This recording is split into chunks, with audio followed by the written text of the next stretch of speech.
It's all covered in today's China Truths. China's harsh reality. The poor in Beijing and Shanghai scramble for restaurant leftovers to survive. China's economic environment has deteriorated and lower-class people are having a hard time. It is said online that a large number of people who pick up leftovers to eat have appeared in Beijing, Shanghai, and other places. They wait in restaurants and eat the leftovers of diners to fill their stomachs. This phenomenon has attracted the attention of netizens, and some netizens have directly ridiculed the hungry socialist golden age. Recently, a post from the mainland went viral on social platforms. The poster, Happy Snow Treasure, said that at 10 o'clock in the evening, the Kentucky Fried Chicken, KFC, in Shijiahui, Shanghai, was full of corner squatters. Most of them were sleeping on the table or sitting and looking at their mobile phones. There were men, women, young and old, and they were dressed neatly. Once they found that a guest had finished eating and left, they would quickly go over to check the plates to see if there were any leftovers and drink the drinks too. It was truly unexpected that it was in Shijiahui in 2025. In this regard, many netizens also left messages to confirm, "I saw something similar when I was in Shanghai. I was a little shocked when I saw it for the first time. I saw it in KFC in Suhui District, Shanghai in 2024. Some people picked up the leftovers of customers and ate them. KFC staff did not stop them. Last week, I had just left KFC with my friends after drinking coffee and afternoon tea. A man among a group of Shanghai aunts and uncles sat on our seats and looked through our food to see if there was anything left." Maya Lin. This phenomenon has existed for a long time. It was still white-collar workers in office buildings. At that time, they bought a house and paid the mortgage every month. So they went to food stalls to eat leftovers to save money. Alas, the phenomenon of picking up leftovers to eat has long appeared in Beijing and other places. Provence Gangster account said, Beijing's 24-hour McDonald's has had such a group for more than a decade. They are not dressed decently, but just stay overnight. According to my observation, they are more like petitioners. I heard that in about 2019, all real and fake beggars or homeless people in Beijing were taken away for organ matching. A Colin Homura said, "A few years ago, a bunch of grandpas and aunts were doing this in IKEA in Sanyuanqiao, Beijing. The rainy night when my husband walked out for his mistress. There are quite a lot of people like this in Beijing, eating at McDonald's, eating at black kiln factories. I have encountered more than 1 or 2 times." Joey Crazy said, "Including Starbucks in many places. When I went back to Wuhan, many Starbucks also had a lot of people who were always carrying it." Leo said, "This should be the case in McDonald's all over the country. It is warm in winter and cool in summer and is the best place for homeless people. There have been news reports before, and netizens praised the company for its compassion." Other netizens left messages. IKEA also has it, picking up other people's leftovers to eat. How hard it must be to do this. Eating other people's leftovers in public is already a helpless kind of person. There were many before the epidemic. No tragedy in China can shock people. It's too common. A large number of vagrants are homeless in Beijing, Shanghai, and Guangdong. The collapse of China's economy is unimaginable. The people are suffering. Workers are exhausted and crying. The unemployed sleep on the streets. Young people go to pick up garbage. The iron rice bowl companies are laying off employees, and even civil servants are cutting their salaries. It is reported on the internet that a large number of vagrants have appeared in Beijing, Shanghai, and Guangdong. They are homeless and sleep on the roadside and under the bridge. Sometimes they are driven away by ruthless CCP law enforcement officers. There is a crying wave of unemployment on mainland social media. According to Radio Asia, on social platforms such as Douyin, Kuaishou, and Xiaohongshu in mainland China, many users share their experiences. Some cry about the hardships of life, some complain about the injustice in the workplace, and some express helplessness and anger. This year, there are 11.7 million college graduates in China. According to many people, the actual employment rate of college students this year is about 50%, which is lower than last year. Many companies have started to lay off old employees. Kai Shen-kun, a senior financial commentator, said that China's current unemployment problem has not yet reached its worst time. "I think the unemployment problem will become more and more serious." Now, on Douyin, Kuaishou, Xiaohongshu, and other platforms, many people are crying. Of course, some people are trying to gain traffic, but a large number of people are truly reflecting the current situation. This is a basic reflection of China's unemployment situation. China's economy is really not doing well. Even the police aren't getting paid. In recent years, China's economy has been sluggish, and local governments are under tremendous financial pressure. There have been frequent reports of civil servants having their salaries cut, with bonuses and allowances being canceled. Some units cannot even guarantee basic wages, including police stations. Since 2022, China has seen a wave of civil servant salary cuts. At that time, the main affected areas were the economically developed southeastern coastal provinces, where civil servants' bonuses and allowances were drastically reduced. As China's economy continues to decline, police stations in some central and western provinces can't even pay police salaries. Mr. Chen from Hunan told reporter that local governments at all levels are now in debt, and many government departments can't even pay salaries. He said, "We provide services to the police station, and the police station staff joke that we are freer than they are as they have to work overtime at night. I said that overtime work has overtime pay, and they said there's nothing. They haven't been paid for several months. They can't complain about this outside, and they can't talk about it on WeChat. If you mention it, you'll be fired for violating political discipline. They try not to let people know." Mr. Luo, who is familiar with mainland politics and the economy, said, "I have a friend in Taizhou who said that many units in their Taizhou government are now unable to pay wages and are cutting salaries and laying off employees. In the first half of the year, I heard that auxiliary police were fired for not being able to pay wages. This is normal in China's current situation. Police make money through fishing enforcement. To increase revenue, local governments frequently send police to conduct fishing enforcement and impose high fines on drivers, vendors, and shop owners." China Business News reported that in 2023 and 2024, fines and confiscations in 7 provinces in China increased significantly, with Chongqing and Beijing increasing by 22.4% and 21.9% respectively. Mr. Fan from Henan said that police cars have been active recently, and the government relies on them to make money and plunder the people's resources. Criminal detention is popular now. Even if the matter is minor and not enough to be sentenced, it can still result in detention for several months, and the net is getting bigger and bigger. He said that the police rely on arrests for rewards, and the number of people detained in detention centers has increased in recent years. When the case is brought to trial, the person handling the case is reminded to pay the money. Usually, the family is asked to pay the insurance premium. The person is released for 1 or 2 months. If they are arrested again, they will not be released. They will go through the procedures and wait for sentencing. Mr. Fan said that now, with local governments having no money, the police are everywhere to make money, and some even fabricate cases to make money.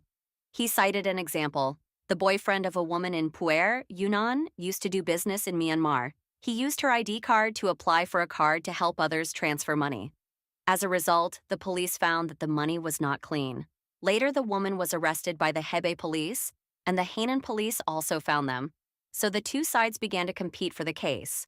In the end, Hebei handed the woman over to Henan, and the man was detained in Hebei. Wu Xiaoping, a human rights lawyer living in the United States, said that the fiscal revenue of various provinces in China is essentially negative now, and the possibility of the police not getting paid is relatively high. Similar problems have been exposed in many places. The CCP suddenly revives a 14-year-old monetary easing policy.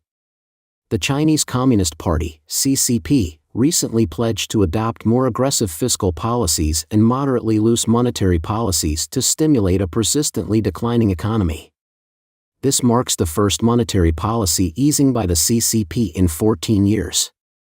Experts suggest this drastic policy shift indicates the economy faces unprecedented challenges that conventional measures can no longer address. On December 9, the CCP Politburo convened to set the tone for economic development in 2025. The meeting emphasized adopting more aggressive fiscal policies, moderately loose monetary policies, and extraordinary counter-cyclical adjustments to boost consumption, improve investment efficiency, and expand domestic demand. The mention of new monetary policies signals the first policy relaxation since the end of 2010. Following the 2008 global financial crisis, China adopted a moderately loose monetary policy, which shifted to prudent in late 2010 and had remained in place since.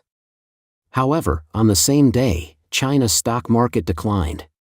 The Shanghai Composite Index fell 0.05% to close at 3,402.53 points. The Shenzhen Component Index dropped 0.55% to 10,731.66 points, and the Chinext Index decreased 0.81% to 2,248.63 points. Most stocks declined, with over 3,200 stocks losing value across the market. Turnover on the Shanghai and Shenzhen exchanges remained below $275 billion for 19 consecutive days. China expert Wang Yi said that China's stock market has been in decline for over 2 years. The CCP has failed to introduce substantial policies to encourage private economic activity, resulting in widespread reluctance to invest and a capital exodus. In addition, the Central Economic Work Conference, a key indicator of the CCP's economic policies, is set to take place from December 11 to 12. David Huang, a U.S.-based economist, said that the policy shift by the CCP's top decision-makers reflects the complex challenges facing China's economy. Huang explained, "Domestic demand is seriously insufficient, unemployment is at its highest in 2 or 3 decades, local government debt pressure is unprecedented, and the real estate crisis is equally severe." In terms of foreign trade, sanctions from Europe and the U.S. and resistance to Chinese capital from Southeast Asian countries mark the first time in 40 years China has faced such resistance. Wang Yi noted that China's economy is in deep trouble. The CCP had previously advocated for restraint and strategic patience but now views the economy as hemorrhaging uncontrollably. They're resorting to the same aggressive stimulus policies used during the 2008 financial crisis, ignoring the long-term negative effects of monetary easing, Wang said. In 2008, the CCP implemented a $551 billion fiscal stimulus policy when the GDP was around $4,131 billion, significantly boosting the economy but leading to a long-lasting property bubble. The adverse effects lingered into Xi Jinping's presidency. David Huang pointed out that while the current policy emphasizes moderate easing, it is unlikely to be effective due to differences between the current crisis and 2008. The earlier crisis stemmed from a global financial downturn, whereas today's challenges are deeply rooted in China's internal issues, including demographic aging, supply chain reorganization, foreign capital withdrawal, and weak domestic demand. David Huang highlighted that structural issues like state advance, private retreat undermine private enterprises, while geopolitical tensions discourage foreign investors. Private businesses are shrinking, and foreign investors are skeptical of China's market potential, Huang said. He added that even with short-term speculative interest, long-term confidence in China's market is waning.